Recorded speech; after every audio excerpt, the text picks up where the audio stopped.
All right, we're going live. We are going live. What's up, people? Anybody there yet? Anybody there yet? Got a couple of people I see on YouTube. I think, anyway. See Jason Holt. What's up, bro? Big Jason Holt. Oh, John Perone. I think that's who that is on YouTube. I see you. What's going on, everybody? How's it going? Got a few viewers here and there popping on to our Campus Pastor Live Thursday Night Delight. This guy right here, Travis Pauley from Flagler Beach campus. I'm stoked to see you guys on here. Hey, what's up, Dan from Holly Hill? What's going on, man? Good to see you. Glad you joined us. Laura, Jason. Stash is coming in. Yeah, I'm not really growing a stash, bro. I mean, I know you're growing the stash. I'm just kind of being real lazy on the shaving thing. If you go to the Flagler campus, you know I often do that. I shave every so often, but yeah, I don't know. I want to grow a big man beard again, but my wife, Joni, does not like it.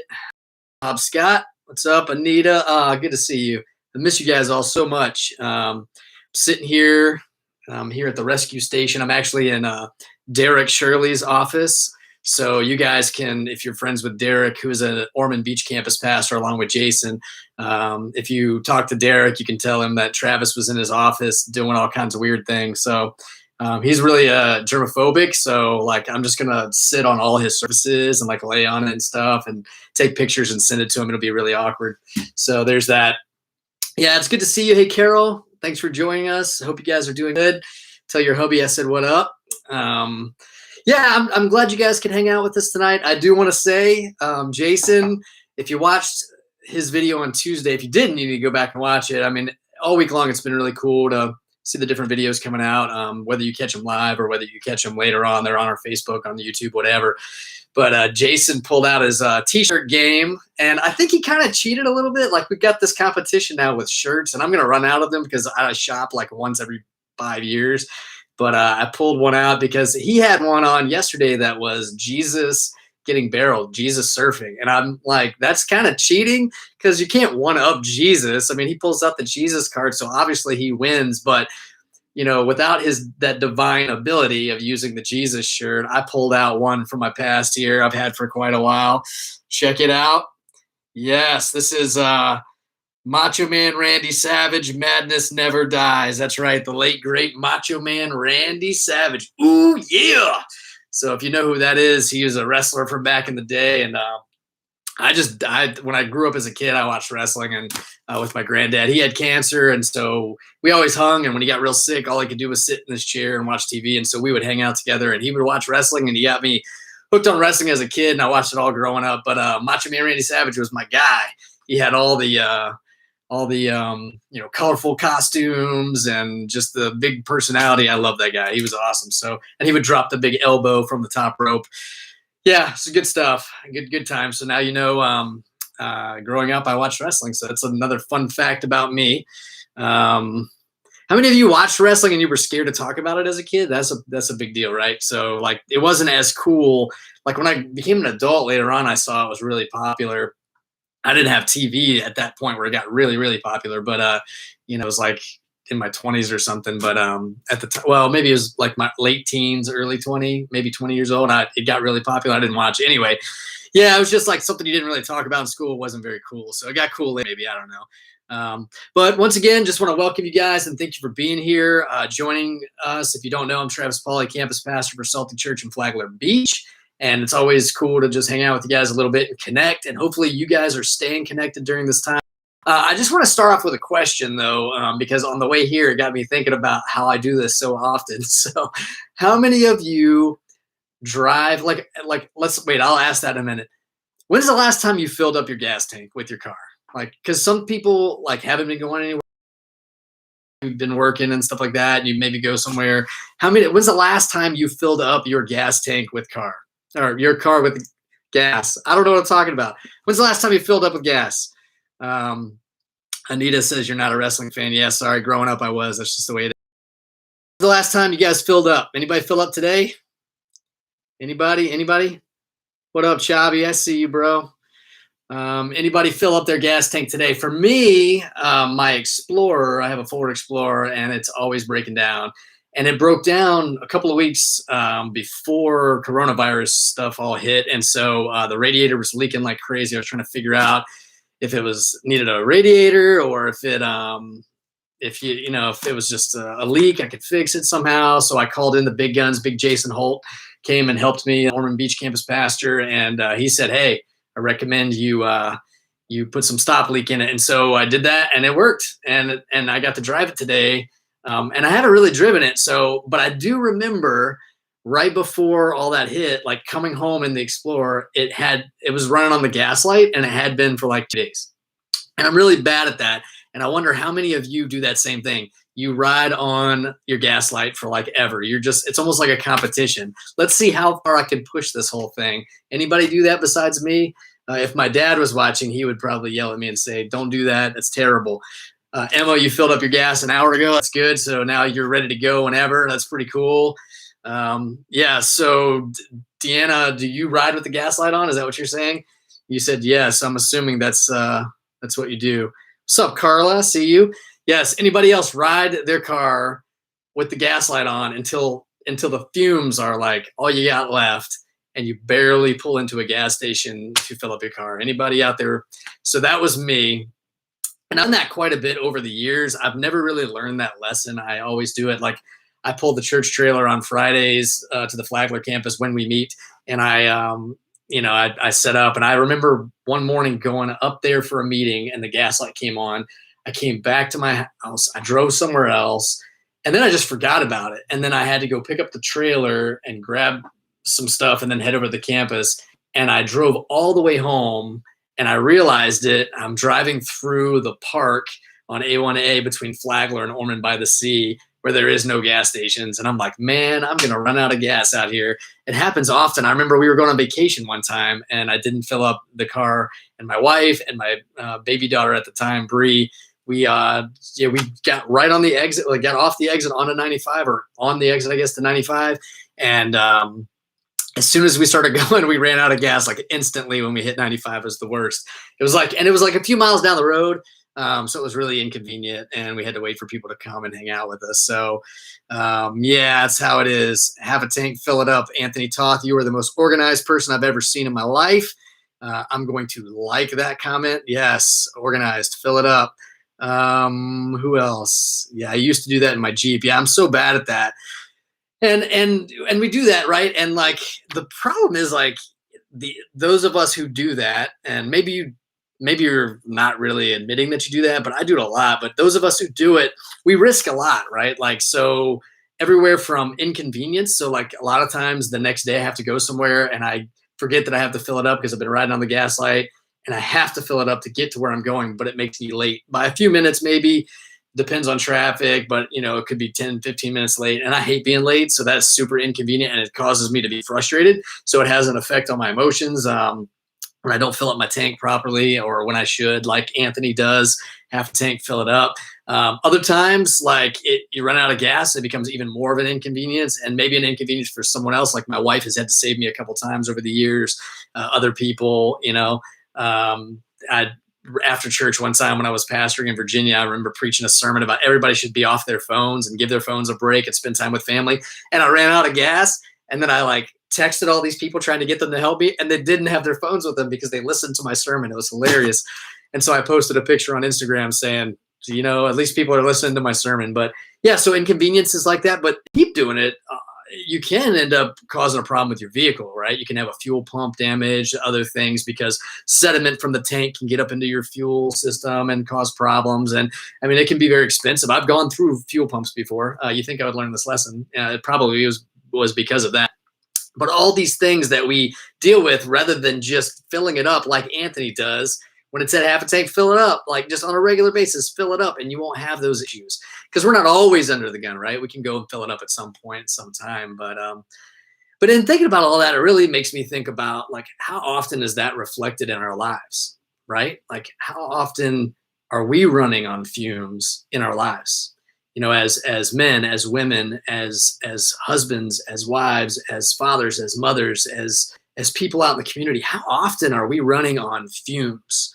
And and I think a lot of times we think, well, no, we have downtime, and I get refueled through that. But I don't know if I think rest can be part of refueling, but I'm not sure that rest is really being refueled. I mean, think about it this way. Like, I used to think that too. I used to think when I was pastoring years ago, man, I was always under the gun. I hardly ever went on vacation, and I was kind of a workaholic in a lot of ways. And I'm just building and moving and helping people. And it just got to a point where I'm like, all I could look for on the calendar at this point was like vacation. I used to come down here to Florida to vacation from Virginia, and I felt like, man, that's what I need to refuel.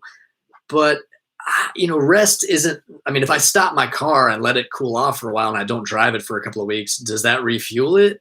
No, I have to drive to a gas station and I have to refuel. And there's something for us as believers that goes beyond just taking a break or or resting or whatever. There's more. Like, we need to be refueled spiritually so that we're not running on empty. Because think of this for a minute.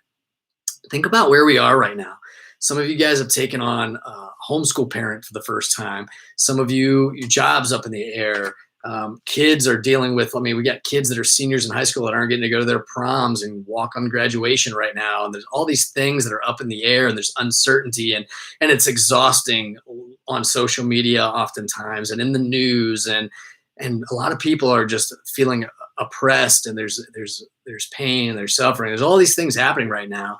And if we are going to operate in the way that God is calling us to as people, as his church body, then, man, we've got to be fueled up the way that he requires, that he wants us to be, so that we're ready for every opportunity. So we're available and we're able to give out what he's putting into us. And so I just want to encourage you on that, to make sure, when's the last time you really refueled?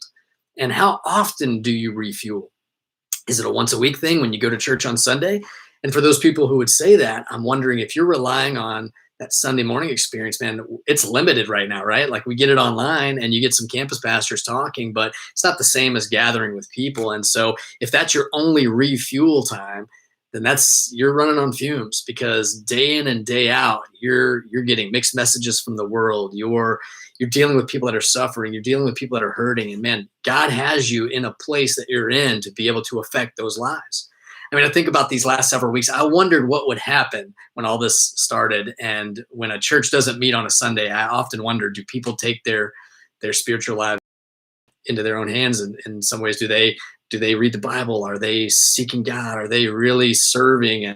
And the whole values that we live out, the salted people serve, the rescued people rescue, generosity changes everything, like all these things, worship on purpose, like all these things that we say we are, we're better together. Do we really take that initiative on our own and really feed our faith outside of that church environment? And I wondered, I was like, man, this is going to be tough, people. And I definitely prayed for all of you that I know and all those that I don't, just asking God to really revive us during this time and help us, cause us to grab a hold of our faith and not rely on, a church service to do it, but really feed our own faith and be refueled. Because, man, I watch as marriages crumble, and I watch as relationships with kids get distant, and I watch as day in and day out, like, the enemy attacks, or there's opportunity for people to do something to change a life, and they don't take it.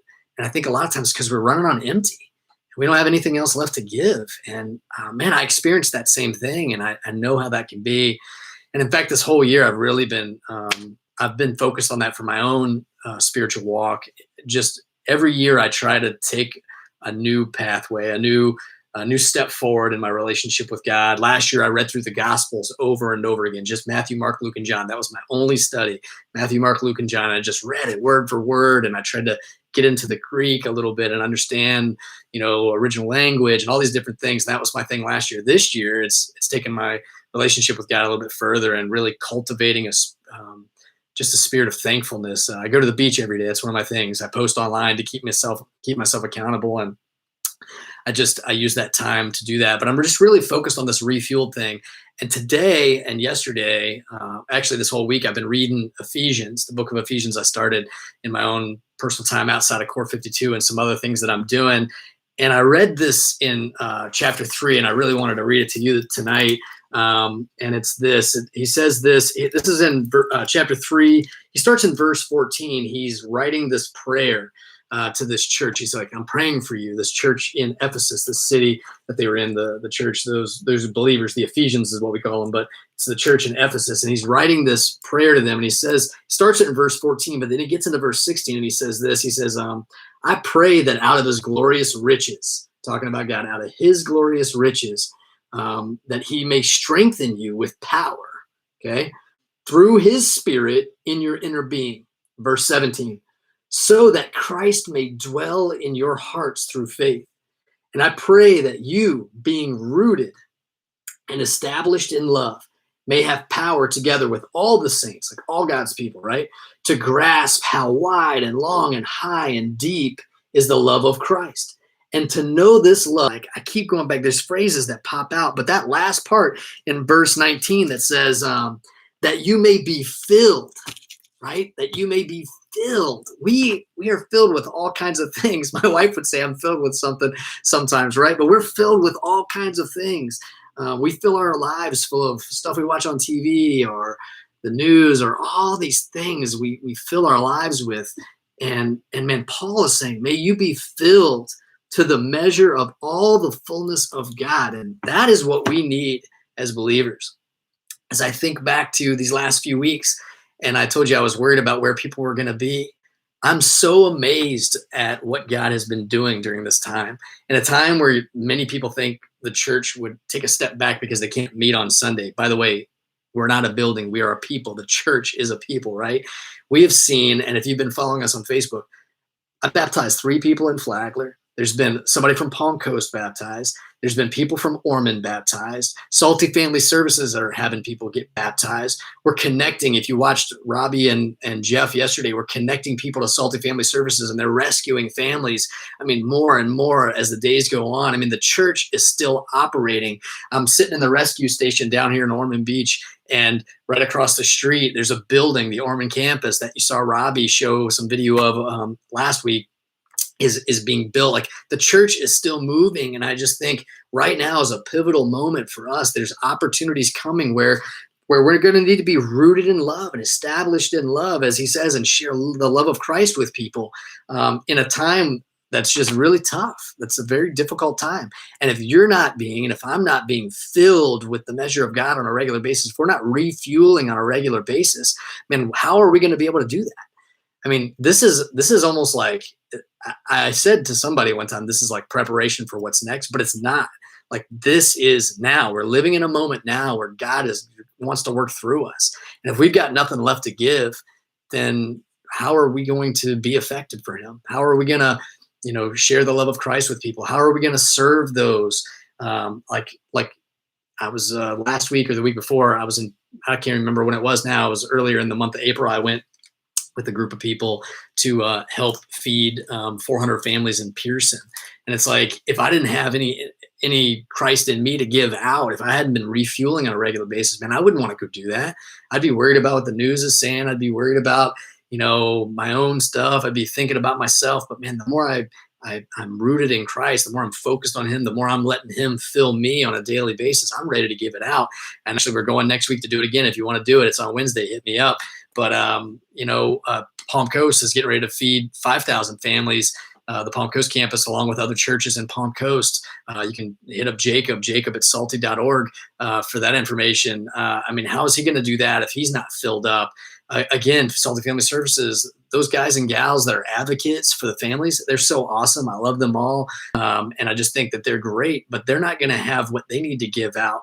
And if Robbie isn't refueling every day, how's he going to teach on Sunday? How is he going to have anything to give to you? How are the campus pastors? How are we going to have anything to give to our campuses? I mean, how are we going to be effective if we're not fueled up every day? And it's not something where we should let our tanks get to half, right? By the end of the day, maybe we need to be almost on empty because we gave out what God has given us. Man, every day is a new chance to refuel For me, like I said, I don't think just rest is refueling. I think that's part of it. Jesus says in Matthew, man, come to me, those who are weary, and I will give you rest. I mean, he does. He gives us rest, but it's rest that's focused on him. That's refueling.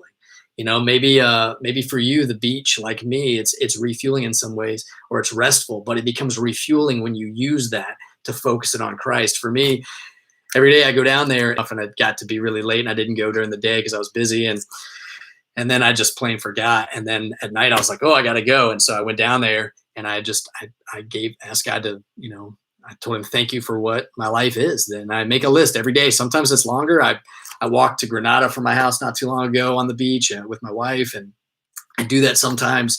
Other times I'll make a list and I'll just think, like, what am I thankful for today?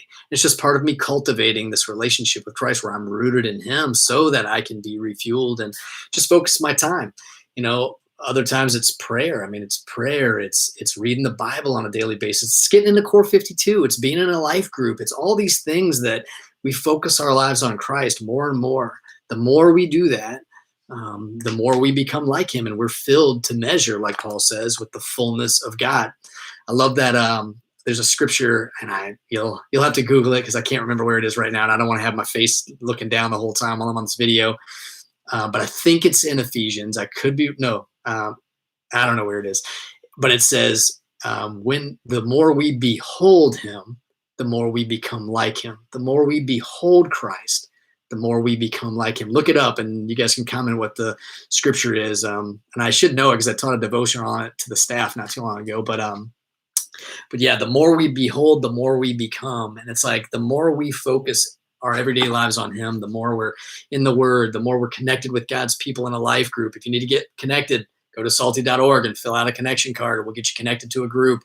We're doing groups through Zoom. The more we're doing the Core 52 thing, the more we're in the scriptures, the more we're praying, the more we're looking at our lives and going, okay, where am I not giving Christ my life? Where am I not giving? I mean, maybe it's your finances. Maybe you haven't been giving. I don't know what it is for you. Maybe you haven't been serving. Maybe it's your time, your talent, your treasure. I don't know. The more you focus your life on Christ, the more you are just constantly seeking him and looking to him in all areas of your life, you're going to be refueled. You're going to find that opportunity to be filled. And if you're not currently consistently doing that, like every day going, okay, what is my life for you today, Lord? What does your word have to say to me? Let me reach out to you in prayer. Let me have this ongoing conversation that's happening. Let me see you. Let me allow you to fill me up so that I can be full for others. I mean, if you're not doing that, I don't know how in the world y'all are getting through these homeschool days. My wife and I have homeschooled for years and years and years. My son's now second year college. Even though he's technically senior in high school, he's smarter than all of us. And my daughter too, she did the same thing. They're both really smart kids. But, those early years where they weren't just taking initiative and doing their own thing, I don't know how Joni would have got through it if she wasn't refueling every single day. And she got up every day and she would pray and she would read the Bible and she would spend that time together with him so that she'd be filled up to be the mother she needed to be. For others of you, I know some of the guys on my campus, you're the breadwinner, right? Like, and your job's on the line and you're not sure what you're doing. And how are you going to navigate that without Christ's fullness in you? How are you going to, and then go home to be the man you need to be for your family? We need to be filling ourselves up in Christ. And so, I think about John 15, that passage there that talks about how he's the vine and we're the branches, and how we need to be connected to him. He's the source for our life. And it says there, see if I can find it real quick, because I do want to read that to you. He says, remain in me and I will remain in you. This is John 15:4. Remain in me. So how are you currently remaining in him on a daily basis? Maybe cut the Netflix off a little bit, spend some time in him. Maybe not do Bible app on your phone because Facebook notifications come through. But how are you remaining in him every single day consistently? Because he says, remain in me and I will remain in you. You want to know how to be filled? Remain in him. No branch can bear fruit by itself. It must remain in the vine. Neither can you bear fruit unless you remain in me. I am the vine, you are the branches. If a man remains in me and I in him, he will bear much fruit. Apart from me, you can do nothing. So, salty people, if salty people are going to serve, if generosity is going to flow through us and change everything, if rescued people are going to rescue, if we're going to worship on purpose, if we're going to be better together, if we're going to continue to aggressively assault our communities with the love of Jesus Christ in a way that makes them go, what is different about these people? If we're going to reach out to our neighbors, if we're going to share what Christ has done in our lives, if we're going to go beyond where we are to the lives of other people, and we're going to connect them to the God of all creation, the one who has the answer for us all, Jesus Christ, if we're going to do that, man, we've got to be filled. We've got to remain in him. And so I really want to hear from you. What are you doing to remain in him? What's your plan? Like, we have a plan for so many things. What's your plan to remain in him? What are you going to do going forward to remain in him and allow him to fill you up in this time that's just seems very exhausting? What are we going to do? So that is my challenge to you. For me, you're gonna see my posts every day. Maybe I'll wait a week and share some of them. I don't know, but you're gonna see my beach posts every day if you follow me on Instagram or if you're with me on Facebook. I'm gonna be posting those, and you'll know when I post those that I'm spending time every single day cultivating thankfulness in my life and talking to God and spending time in prayer. You'll know that I'm in the Word during that time. But for you, what are you gonna do? Where's your plan? Are you getting up in the morning doing it? Are you doing it at lunchtime? Are you doing it in the evening as a family? I don't know what you're doing, but have a plan to stop and pray. I mean, even Jesus did that, right? Like he was, in his life, he didn't have a place to rest his head, it says in the Bible. And he's out, healing people and raising people from the dead and feeding people with a couple of fish and some loaves of bread and turning water into wine, all this crazy stuff. He's out walking on water, calming storms. I can't imagine how exhausted he must have been. But was he?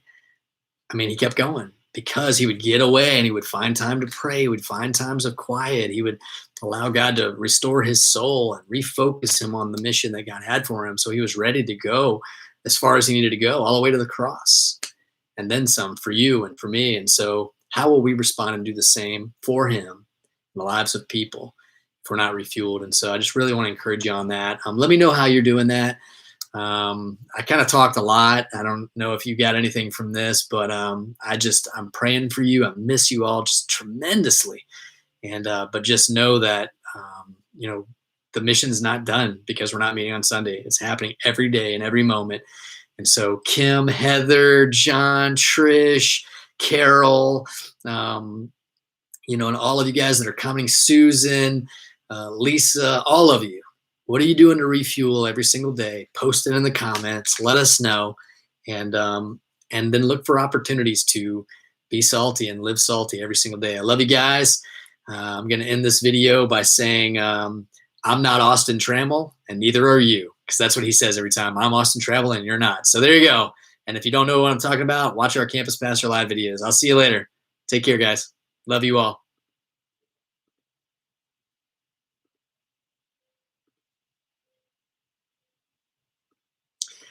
And now I'm ending the stream on YouTube. I love you, YouTube.